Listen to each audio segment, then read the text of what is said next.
अस्सलामुअलैकुम फ्रेंड्स, तो क्या हाल चाल है। उम्मीद करता हूँ आप सब खैरियत से हैं। ये कुछ डिज़ाइन है विदाउट कलर में। ये गैराज का डिज़ाइन है।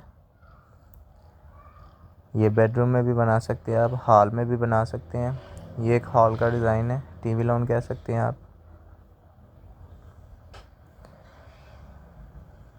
पैलिंग वगैरह दी हुई है और नीचे 6 कोनों वाली डब्बी लगाई हुई है।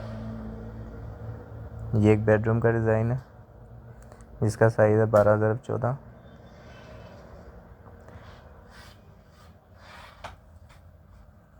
लास्ट में किचन है। उम्मीद करता हूँ ये डिज़ाइन आपको पसंद आएंगे। डिज़ाइन पसंद आए वीडियो को लाइक कर दो, हमारे चैनल को सब्सक्राइब कर दो और साथ वाले बेल आइकन को लाजमी प्रेस कर देना, क्योंकि मैं ऐसी वीडियोस अपलोड करता रहता हूँ।